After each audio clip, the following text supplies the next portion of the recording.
Hello everyone, welcome to निर्माण English. दोस्तों, जैसा कि आप लोग को पता है, हम लोग अभी वर्ब पढ़ रहे हैं। वर्ब का कंप्लीट चैप्टर आज फिनिश होगा। आज ये चौथा पार्ट मिलने वाला है। आप लोग को 3 पार्ट पहले मिल चुका है। आज हम लोग वर्ब को कंप्लीटली समाप्त कर देंगे। वैसे अगर आज की वीडियो के बारे में बात करें तो आज हम लोग पढ़ेंगे may, might, must, ought to and need, dare, used to. ये सब को बहुत अच्छे से आप लोग को देख रहे हैं कंसेप्ट के थ्रू, एग्जाम्पल, स्ट्रक्चर, सब कुछ बिल्कुल बेसिक टू एडवांस सब कुछ समझने वाले हैं। अगर आप लोग तीनों वीडियो नहीं देखे होंगे तो जरूर देख लीजिएगा, नीचे डिस्क्रिप्शन में दिया हुआ भी है। ओके, तो चलिए पढ़ना शुरू करते हैं। हेडिंग बनाइए यूज ऑफ मे।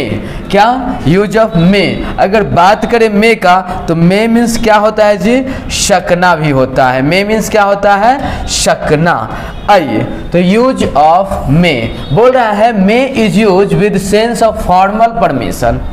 मे का प्रयोग हम लोग फॉर्मल परमिशन, औपचारिकता भरा परमिशन के लिए हम लोग मे का यूज करते हैं। या फिर देना हो या लेना हो, गिव एंड टेक, देने और लेने के सेंस में हम लोग मे का यूज करते हैं। वो भी कैसा परमिशन? तो फॉर्मल परमिशन।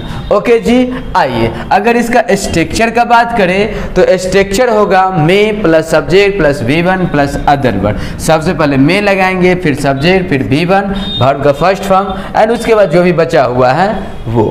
ओके जी, चलिए अगर बात करें हम लोग एग्जाम्पल का तो फर्स्ट एग्जाम्पल है मे आई कम इन सर। मे आई कम इन सर। आ तो गए हैं गेट पे सर, बट आप के परमिशन का वेट कर रहे हैं। अगर आप कहिएगा तो अंदर आ सकते हैं, नहीं तो बस बात ही। तो मे आई कम इन सर में हम लोग मे का यूज करते हैं। क्लियर ना? अगर यहाँ पे दूसरा एग्जाम्पल का बात करें तो बोल रहा है मे आई use your pen please.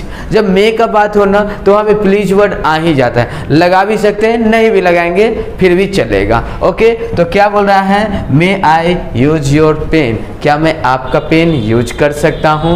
Okay, चलिए नेक्स्ट कंसेप्ट पे बात करें मे के लिए तो देखिए बोल रहा है may is used with sense of possibility. May का प्रयोग पॉसिबिलिटी के लिए किया जाता है, संभावना को दिखाने के लिए किया जाता है। क्लियर ना?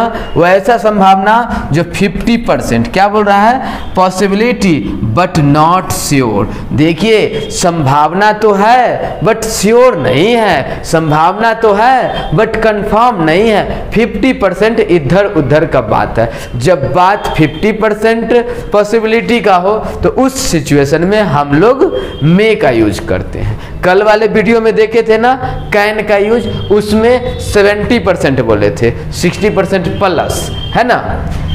तो कल वाले 70% और आज मे का यूज करें तो 50%। ओके, तो ये बात भी समझ में आ गया होगा। अगर कोई भी बात में पावर, एबिलिटी, कैपेसिटी अगर 70% के लगभग हो तो कैन का यूज करेंगे, और अगर 50% के लगभग हो तो हम लोग मे का यूज करेंगे। स्ट्रक्चर का बात करें तो स्ट्रक्चर होगा subject plus may plus V1 plus other word. ये BEB है। BEB जो होता है ना अपना, वो आपका V1 होता है। BEB V1, BEEN been V3, BEING being V4 होता है। ओके ना? तो बात समझ में आ गया। जो यार मे का यूज पॉसिबिलिटी के दर्शाने के लिए भी करेंगे बट श्योर नहीं होगा। ओके, एग्जाम्पल देखिए बोल रहा है। हाँ, और एक चीज और, अगर बी का यूज तब होता है जब होने का बात हो। होना फर्स्ट वीडियो में हम लोग पढ़े थे। बी मतलब होना, डू मतलब करना, है मतलब पास या रखना। सारा वीडियो आप लोग जरूर देख लिया कीजिएगा। जो भी प्रॉब्लम हो कमेंट में लिखा कीजिए, बट वर्ब से आज के बाद एक भी क्वेश्चन छूटना नहीं चाहिए। ओके, चलिए एग्जाम्पल बोल रहा है सी में कम टुडे। सी में कम टुडे, वह लड़की आज आ सकती है बट आने का संभावना 50% है ना? अगर यहाँ पे रहता सी कैन कम टुडे तो 70% संभावना हो जाता। अगर यहाँ पे रहता सी मस्ट कम टुडे तो एकदम आएगी ही आएगी, है ना? 80% प्लस का चांस हो जाता है, 90% के करीब, है ना? तो क्या समझ में आया? 50% आने का चांस है आज। तो यहाँ पे हम लोग क्या लगाए? सी में कम टुडे। समझ रहे हैं बात को? चलिए नेक्स्ट एग्जांपल है इट में रेन टुडे। भैया आज बारिश होने का संभावना 50% है ना। जब बारिश होने का संभावना 50% हो तो हम लोग क्या करेंगे, it may rain today. Okay ji, next it may be rain today. It may be, ये सेंटेंस गलत है ना। It may be a nurse, ये होगा सही, क्लियर ना। It may be a nurse, clear ना, क्योंकि रेन V1 आ गया तो बी लगाने का कोई जरूरत नहीं था। हाँ, अगर नाउन अगर आगे होता है तब V1 के बदले में बी लगाते हैं। ओके, चलिए तो यहाँ पे क्या बोल रहा है, इट में बी अ नर्स, है ना। वो नर्स बनने की संभावना 50% है। होना या बनना, होना या बनना, उसका, उस लड़की का नर्स बनने का संभावना जो है ना 50% है, क्योंकि एडमिशन करवा ली है पगली, क्लास व्लास गई नहीं है, प्रैक्टिस है नहीं, देखो फिर भी, है ना। तो सी में बी अ नर्स। नेक्स्ट क्या है, ही में बी अ डॉक्टर, वही हाल इसका भी है, और डॉक्टर बनने का चांस 50% है। कितना परसेंट? 50%। जब कोई भी काम होने का चांस 50% हो तो हम लोग क्या यूज करते हैं, मे का यूज करते हैं। ओके जी, चलिए नेक्स्ट कंसेप्ट हम लोग बात करें मे के लिए। तो बोल रहा है may is use with sense of bless. आशीर्वाद के लिए मे का यूज किया जाता है। नेक्स्ट कर्स, अभिशाप या श्राप के लिए भी मे का यूज किया जाता है।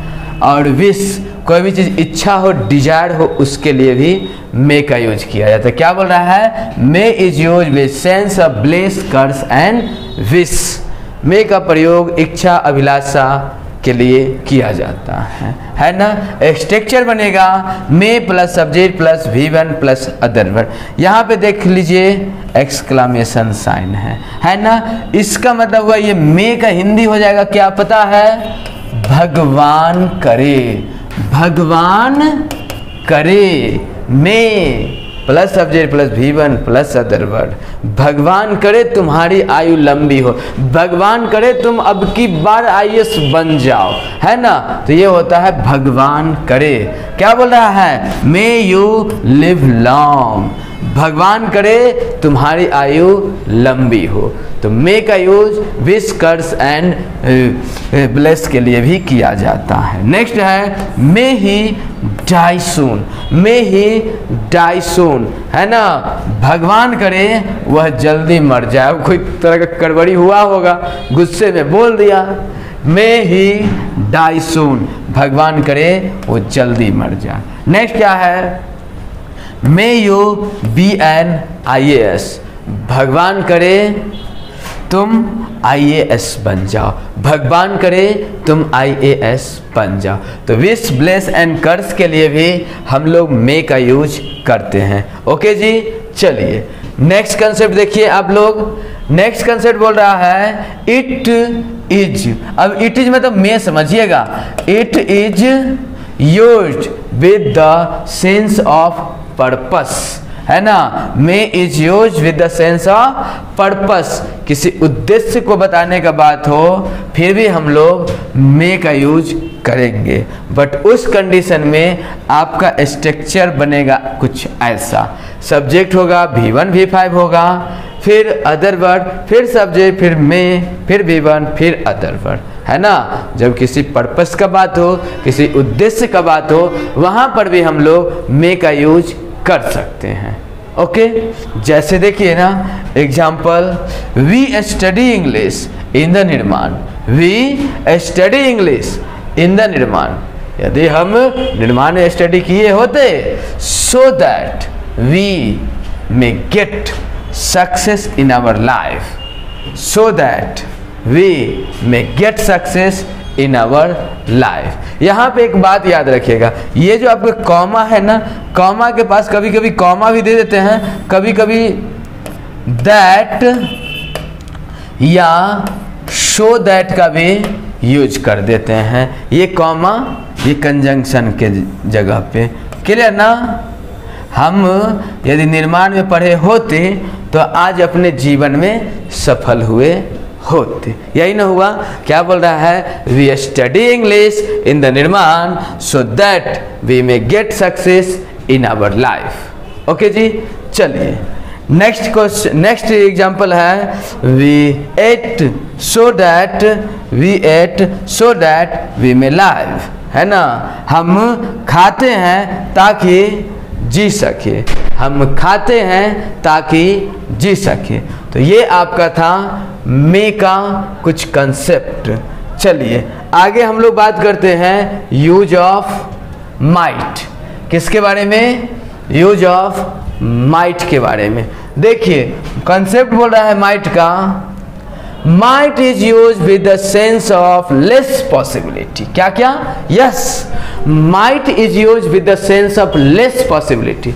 कमजोर संभावना को दिखाने के लिए हम लोग क्या करते हैं, माइट का यूज करते हैं। पॉसिबिलिटी बिल्कुल लेस है, बिल्कुल लेस पॉसिबिलिटी, मतलब 10 to 20% का बात हो, है ना, कितना परसेंट, 10 to 20% का बात हो, फिर हम लोग माइट का यूज करते हैं, बिल्कुल ना के बराबर के लिए, है ना।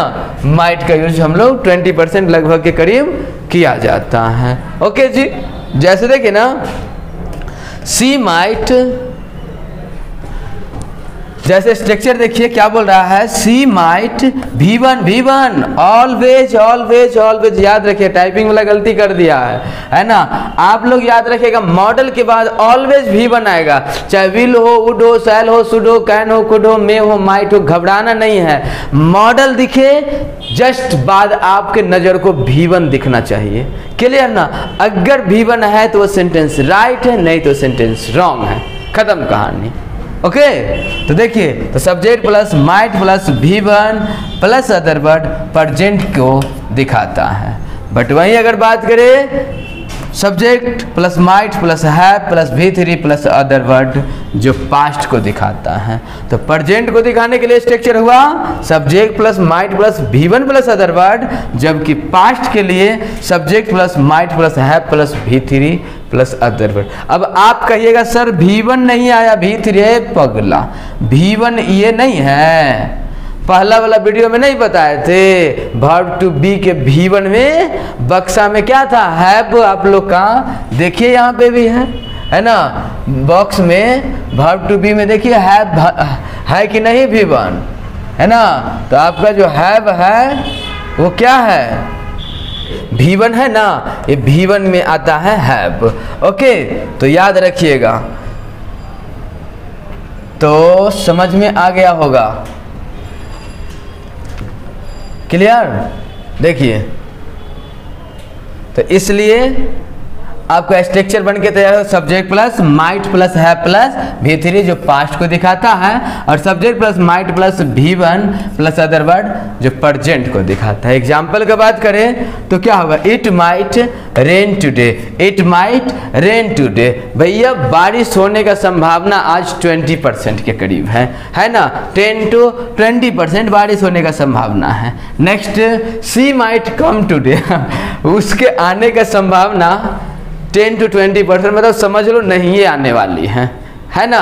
तो ये भी सही, माइट बस कमजोर संभावना को दिखाने के लिए आता है। नेक्स्ट है she might have left his office, है ना, he might have left his office, वह अपना ऑफिस छोड़ चुका था।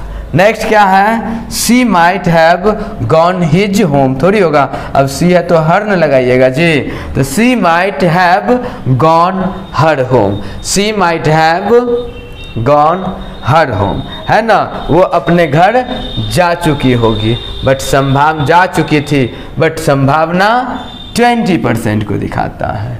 ओके जी, नेक्स्ट कंसेप्ट देखिए, use of should, use of should. Should का हिंदी आप लोग को पता होना चाहिए होता है, शुड का हिंदी क्या होता है, चाहिए। कंसेप्ट देखिए, बोल रहा है should is used with the sense of give and take advice. Should का प्रयोग सलाह देने या लेने के सेंस में किया जाता है। शुड का प्रयोग सलाह देने या लेने के सेंस में किया जाता है। स्ट्रक्चर बन के तैयार होगा subject plus should plus V1 plus other word. Present में कुछ चाहिए तो, लेकिन पास्ट में कुछ चाहिए था तो होगा subject plus should plus have plus V3 plus other word, है ना। चाहिए था के लिए subject plus should plus have plus V3, या यहाँ पे पछताना भी लिख सकते हैं, पछताना, है ना।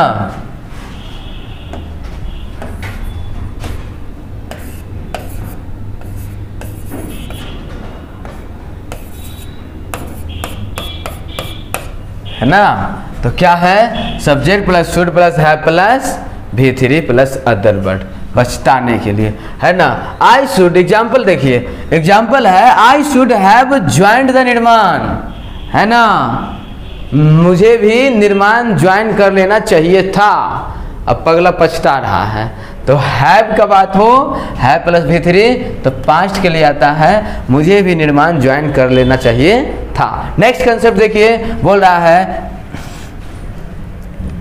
नेक्स्ट एग्जाम्पल देखिए, बोल रहा है you should go your home.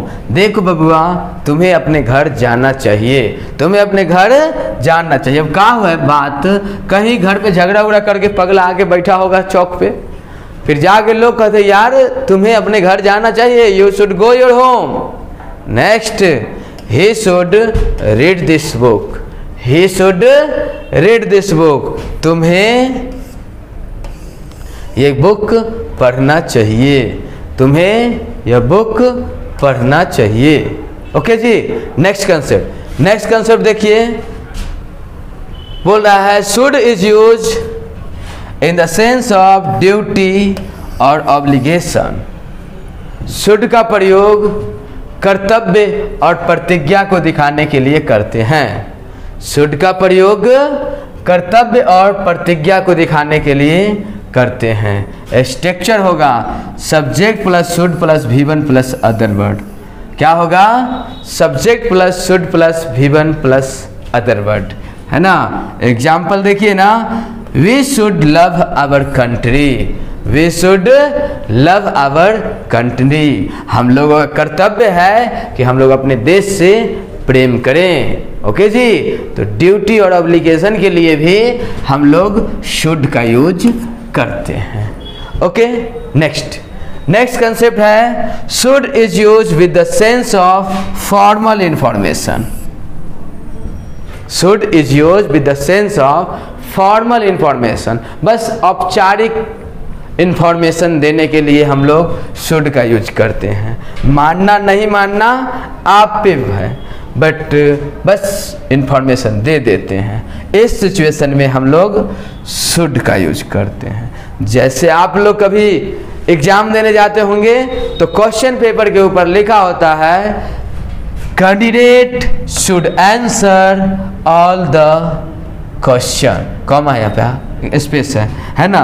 तो candidate should answer all the question, candidate को चाहिए जो सारे क्वेश्चन का आंसर दे, बट ये कैंडिडेट पे डिपेंड है कि वो सारे क्वेश्चन का आंसर देता है या दो चार छोड़ देता है या हाफ का आंसर देता है या आंसर ही नहीं देता है या शायरी लिख के चला आता है। ये कैंडिडेट पे डिपेंड है, बट वहाँ पे इंफॉर्मेशन दिया हुआ होता है जो candidate should answer all the question. Okay जी। चलिए नेक्स्ट बात करते हैं अब हम लोग use of would. Use of would concept होगा इसका, would is use with the sense of polite request. Would is use with the sense of polite request. Would का प्रयोग विनम्र निवेदन के लिए किया जाता है। वुड का प्रयोग कहाँ किया जाता है, विनम्र निवेदन के लिए किया जाता है। इस चीज का डिस्कशन एक बार और हुआ था जब हम लोग मे पढ़ रहे थे, है ना, या कैन पढ़ रहे थे, हाँ कैन के दिन हुआ था। इस चीज का डिस्कशन एक बार और हुआ था जब हम लोग कैन पढ़ रहे थे। ओके जी, स्ट्रक्चर बनेगा would plus subject plus V1 plus other word. क्या स्ट्रक्चर होगा? Would plus subject plus V1 plus other word. Example देखिए ना, would you please help me, would you please help मी। जब विनम्र निवेदन का बात हो ना तो प्लीज ऑटोमेटिक आ जाता है। अगर आप लोग का मन हो तो लगा सकते हैं, है ना, क्योंकि विनम्रता में प्लीज आ ही जाता है। बोलना नहीं भी चाहते हैं ना तो ऑटोमेटिक निकल जाता है। ओके जी, इसके लिए हम लोग क्या यूज करते हैं? Would you please help me, क्या आप मेरी मदद करेंगे, है ना। नेक्स्ट कंसेप्ट है would is use with the sense of would like to. Would का प्रयोग वुड लाइक टू के सेंस में किया जाता है और हिंदी होता है चाहूंगा। चाहूंगा, क्या चाहेंगे?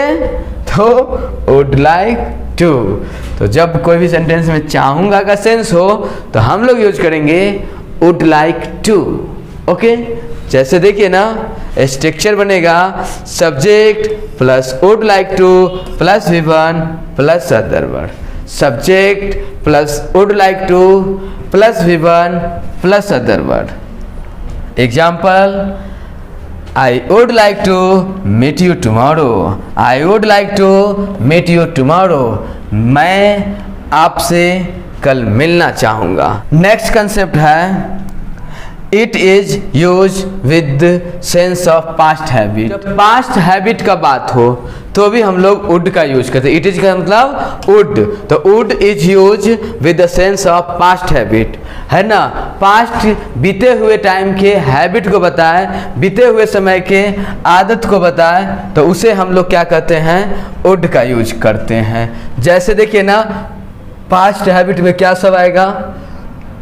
पास्ट हैबिट दो तरह का होता है, या तो रेगुलर या इरेगुलर।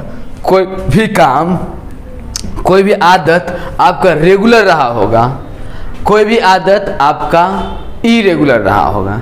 जैसे कोई लोग पीते हैं तो किसी का आदत होता है रोज का रोज पीना, रोज का रोज पीना, बिना पिए चैन नहीं, है ना, ये रेगुलर हुआ। और एक व्यक्ति इरेगुलर, मिल गया तो पी लिया, नहीं तो कोई बातें नहीं है, तो इरेगुलर क्या लेना? तो रेगुलर और इरेगुलर। रेगुलर के लिए हम लोग यूज टू का यूज करते हैं, जबकि इरेगुलर के लिए वुड का यूज करेंगे। क्या क्या? हाँ, रेगुलर के लिए यूज टू और इरेगुलर के लिए वुड का यूज करेंगे। बट एक कंडीशन याद रखिएगा, जहां पे वुड लगेगा वहां पे कुछ वर्ड लगेगा, sometimes, rarely, usually, often, occasionally, ये सब वर्ड का यूज किया जाएगा वुड वाले में। और यूज टू वाले में ये सब वर्ड का यूज नहीं किया जाएगा। क्या समझ में आया?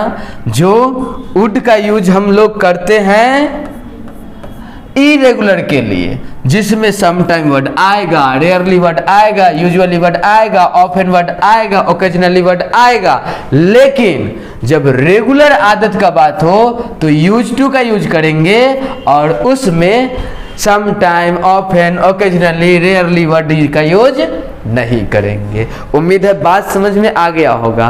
क्लियर ना?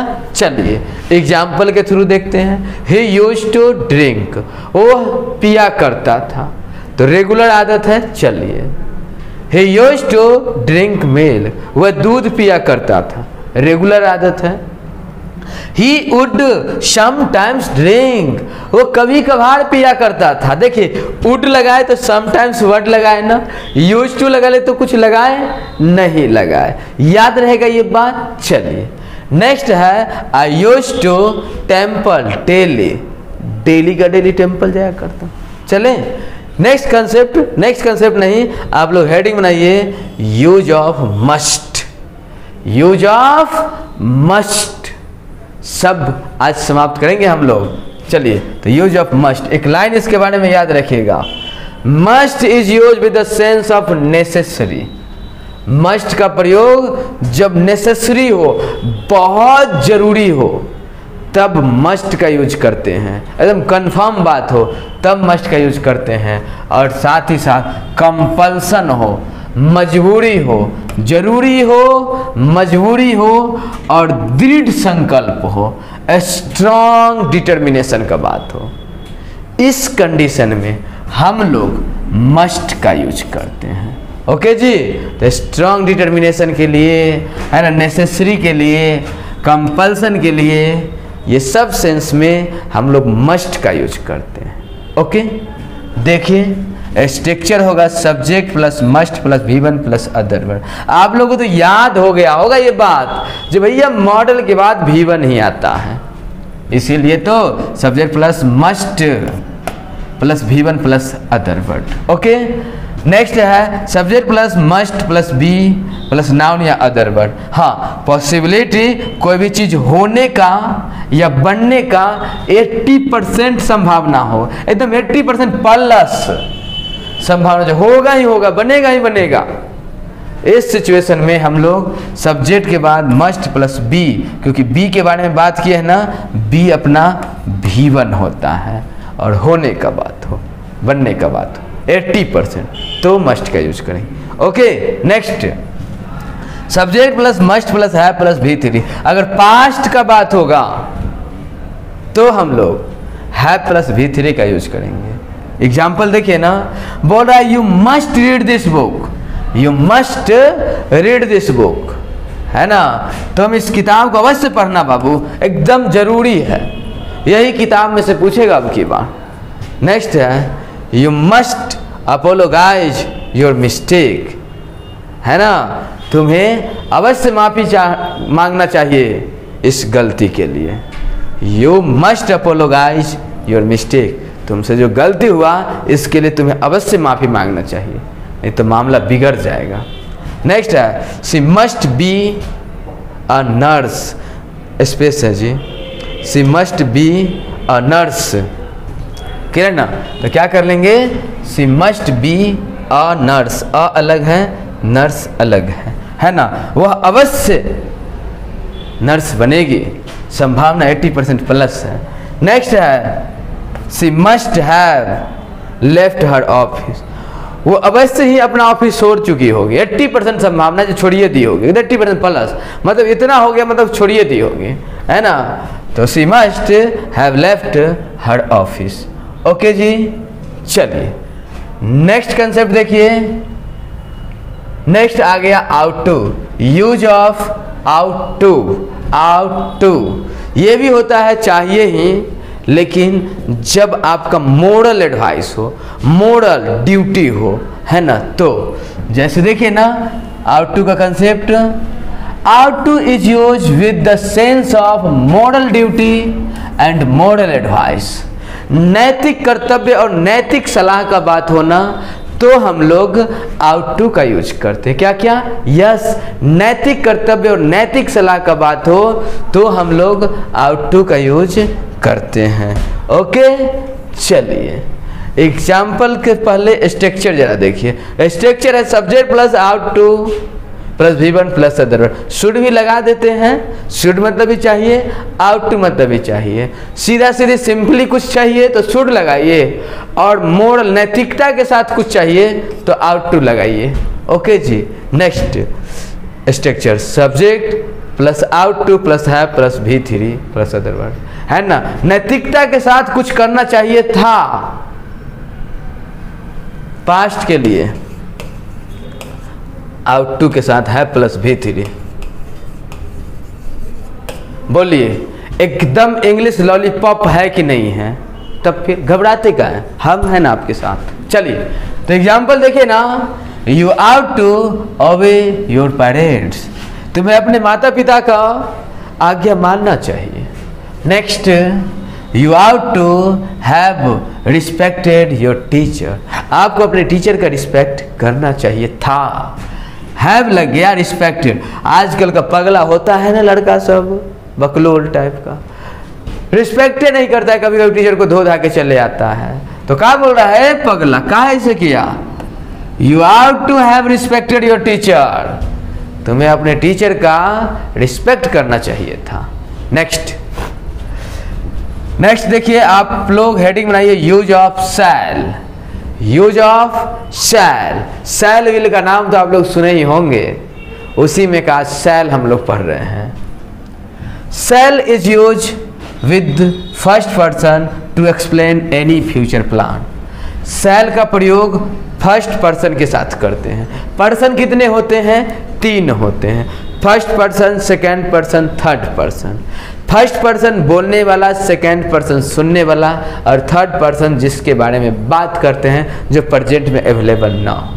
अगर बात करें आता कौन कौन है, तो फर्स्ट पर्सन में आएगा आई और वी, सेकेंड पर्सन में आता है यू, और थर्ड पर्सन में आता है ही, सी, इट, दे, ये सब थर्ड पर्सन में आता है। और एनी वन नेम भी, कोई नाम भी हो तो भी थर्ड पर्सन में आता है। याद रखिएगा, इसके साथ आई और वी के साथ शैल लगाते हैं, बाकी सेकेंड पर्सन और ये थर्ड पर्सन सब के साथ विल का यूज करते हैं। ओके, तो वही तो क्या है, shall is use with first person to explain any future plan. कोई भी फ्यूचर का बात हो तो हम लोग शैल का यूज करते हैं फर्स्ट पर्सन के साथ, यानी आई और वी के साथ। स्ट्रक्चर देखिए, subject plus shall plus V1 plus other word. Example का बात करें तो I shall buy a car tomorrow. I shall buy a car tomorrow, मैं कल एक कार खरीदूंगा। ओके जी, नेक्स्ट कंसेप्ट देखिए शैल का।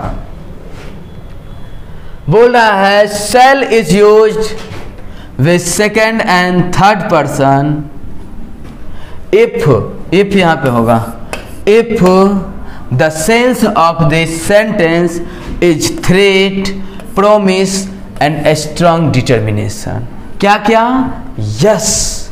बोल रहा है शैल का यूज हम लोग धमकी के लिए, पक्का वादा के लिए, स्ट्रॉन्ग डिटर्मिनेशन दृढ़ संकल्प के लिए शैल का यूज करते हैं सेकेंड एंड थर्ड पर्सन के साथ। यस, ध्यान दीजिएगा, सिंपल सा सेंटेंस हो, नॉर्मल सा सेंटेंस हो तो शैल का यूज फर्स्ट पर्सन के साथ करेंगे, लेकिन जब थ्रेट का बात हो, धमकी का बात हो, पक्का वादा का बात हो, स्ट्रॉन्ग डिटर्मिनेशन दृढ़ संकल्प का बात हो, तो इस कंडीशन में शैल का यूज सेकंड पर्सन यानी यू के साथ भी लगा सकते हैं, थर्ड पर्सन यानी ही से इट दे, या कोई नाम जैसे रवि राधा के साथ भी शैल लगा सकते हैं।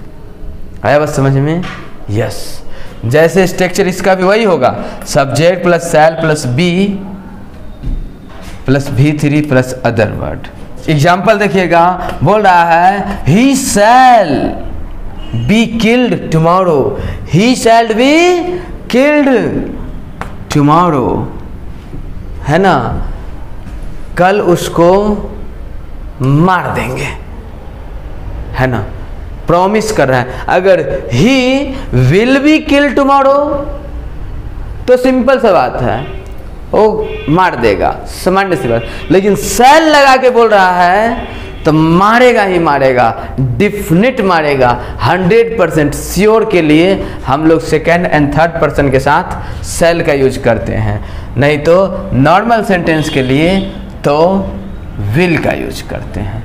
ओके जी, नेक्स्ट कंसेप्ट देखिए विल के बारे में। बोल रहा है यूज ऑफ विल, हेडिंग बनाइए, इसका कंसेप्ट है, बोल रहा है will is use with second and third person. Will is use with second and third person. Will का प्रयोग सेकेंड एंड थर्ड पर्सन के साथ करते हैं सामान्य सी बात में, जब कोई भी बात to explain any future plan, जब कोई भी बात सामान्य सी बात फ्यूचर का हो और second and third person subject बन गया हो तो आप उसके साथ विल लगा दीजिए बस। स्ट्रक्चर देखिए, subject plus will plus V1 plus other word होगा। Example, she will meet me tomorrow, वह आपसे कल मिलेगी। अगर यहाँ पे कह दे ना she shall meet me tomorrow, तो जरूर मिलेगी, पक्का मिलेगी, चाहे आंधी आए चाहे तूफान आए, मिलेगी ही मिलेगी। मतलब श्योरिटी को दिखा देता है शैल सेकेंड एंड थर्ड पर्सन के साथ आके। लेकिन सामान्य सी बात में, नॉर्मल सी बात में she will meet me tomorrow.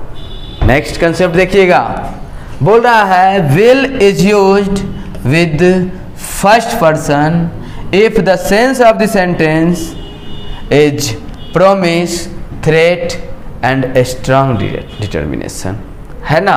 बोल रहा है विल का यूज फर्स्ट पर्सन के साथ किया जा सकता है, विल का यूज फर्स्ट पर्सन के साथ किया जा सकता है जब पक्का वादा हो, जब पक्का वादा, दृढ़ संकल्प और धमकी का बात हो तो, है ना। एक बात बताते हैं, रुकिए। जैसे आई, मुझे आप इनविटेशन कार्ड दिए, सर आप शादी में जरूर आइएगा, तो हम अगर बोले आई शैल अटेंड योर मैरिज, मैं आपका शादी अटेंड करूंगा, मतलब नहीं करूंगा, सामान्य सी बात है, सब लोग ऐसे बोलते हैं। लेकिन अगर हम बोल दिए I will attend your marriage, तो डेफिनेट मैरिज अटेंड करेंगे, चाहे आंधी आए या तूफान आए। क्लियर ना। तो नॉर्मली फर्स्ट पर्सन और सेकंड पर्सन, क्या क्या, नॉर्मली फर्स्ट पर्सन के साथ हम लोग शैल लगाते हैं और सेकंड एंड थर्ड पर्सन के साथ विल लगाते हैं। लेकिन प्रोमिस हो, पक्का वादा हो, स्ट्रांग डिटर्मिनेशन हो, दृढ़ संकल्प हो, ऐसा कुछ हो तो फर्स्ट पर्सन के साथ विल लगाते हैं। और वही हाल जब सेकंड एंड थर्ड पर्सन में भी पक्का वादा का हो, स्ट्रांग डिटर्मिनेशन का हो, है ना, ये सब का हो, तो उस सिचुएशन में हम लोग शैल लगाते हैं। क्लियर ना। कितना सिंपल सा बात है। ओके, चलिए कंसेप्ट नेक्स्ट देखिए। Will is use with first person if the sense of the sentence is promise, threat and strong determination. Example, I will kill you, मैं तुम्हें मार दूंगा, if you do it again, अगर तुम फिर ऐसा किए तो, है ना। तो क्या अब नहीं छोड़ेंगे, मार देंगे, क्योंकि अब सेल नहीं है लगा हुआ, विल लगा हुआ, और विल लग गया मतलब धमकी मिल गया, भैया अब तो कोई रोक नहीं सकता।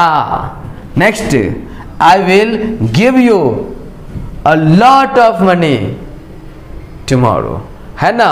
अ लॉट ऑफ, और लगा दीजिए यहाँ पे, a lot of money tomorrow, I will give you a lot of money tomorrow। आई के साथ will लगा दिया, मतलब कल तुमको तो बहुत सारा पैसा देंगे ही देंगे, चाहे आंधी आए या तूफान। अगर यहाँ पे रहता I shall give you a lot of money tomorrow, तो नहीं मिलने वाला है, दूंगा, देगा नहीं। लेकिन विल लग गया तो स्ट्रॉन्ग डिटर्मिनेशन हो गया, एकदम पक्का प्रोमिस, 100% श्योरिटी के लिए आई के साथ विल लगाते हैं। नॉर्मल से सेंटेंस के लिए आई के साथ शैल लगाते हैं। उम्मीद है बात समझ में आ गया होगा। चलिए आगे हम लोग बात करते हैं सेमी मॉडल्स के बारे में। किसके बारे में जी? सेमी मॉडल के बारे में। सेमी मॉडल क्या होता है देखिए, नीड और डेयर। सेमी मॉडल में क्या पढ़ेंगे हम लोग? नीड और डेयर पढ़ने वाले हैं सेमी मॉडल में। नीड मतलब होता है जरूरत और डेयर मतलब साहस, हिम्मत, करेज, है ना। याद रखिएगा डेयर का यूज मेन वर्ब के रूप में भी किया जाता है, नीड डेयर का यूज, और नीड डेयर का यूज हेल्पिंग वर्ब यानी एक्सिलरी वर्ब के रूप में भी किया जाता है। क्या क्या? यस, नीड और डेयर का यूज मेन वर्ब के रूप में भी कर सकते हैं और एक्सिलरी वर्ब यानी हेल्पिंग वर्ब के रूप में भी कर सकते हैं। कब करेंगे मेन वर्ब के रूप में और कब करेंगे ऑक्सिलरी वर्ब के रूप में, वो समझिए। अगर टू नहीं लगा हुआ है नीड और डेयर के बाद तो वो ऑक्सिलरी वर्ब है, वो हेल्पिंग वर्ब है। लेकिन अगर टू लगा हुआ है तो वो मेन वर्ब है। कितना सिंपल सा बात था। जो टू लग गया नीड और डेयर के साथ तो मेन वर्ब बन गया, टू नहीं लगा तो हेल्पिंग वर्ब रह गया।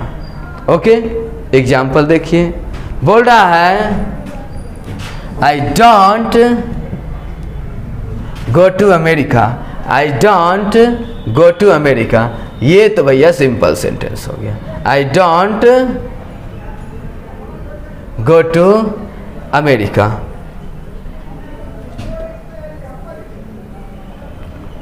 नेक्स्ट है, ये तो सिंपल सेंटेंस हो गया, I don't go to America. Next है I need not go to America.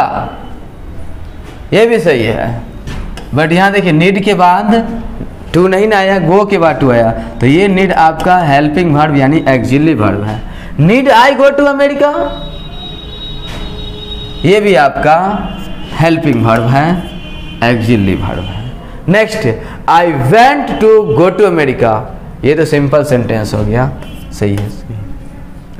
I need या dare to go to America, I need या dare to go to America, I need या dare to go to America. ये need या dare जो है आपका main verb है। क्या हो गया, क्योंकि इस नीड के बाद टू आया, go to America. I need to go to America या I dare to go to America. मतलब समझ में आया, नीड और डेयर के बाद यदि टू लगा हुआ है तो वो नीड डेयर मेन वर्ब बन जाता है, जबकि नीड और डेयर के बाद टू नहीं कुछ और हो तो वो नीड डेयर हेल्पिंग वर्ब यानी ऑक्सिलरी वर्ब बन जाता है। Next I don't need to go to America, ये भी सही है, और ये नीड जो है मेन वर्ब है। समझ रहे हैं बात को। चलिए, तो ये आप लोग का सेमी मॉडल था। इसी के साथ आप लोग का वर्ब का चैप्टर फिनिश हो गया, बिल्कुल कंप्लीट हो गया। अब आपको किसी भी एग्जाम में इससे बाहर क्वेश्चन पूछ नहीं सकता। अगर समझ में आ गया होगा अच्छे से तो बहुत अच्छी बात, नहीं तो एक बार और देख लीजिएगा, नोट्स बना लीजिए, पीडीएफ है, पीडीएफ सेंड कर देंगे। क्लियर ना, जिनको जरूरी होगा बता दीजिएगा, बट याद रहे इससे बाहर एक भी क्वेश्चन नहीं पूछेगा आप लोग को। तो बिल्कुल बिल्कुल मन से पढ़िए, दिल से पढ़िए, और अपना जितना दोस्त है उन सारे दोस्तों को शेयर कीजिए। फिर मिलते हैं नेक्स्ट वीडियो में। Thanks for watching this video.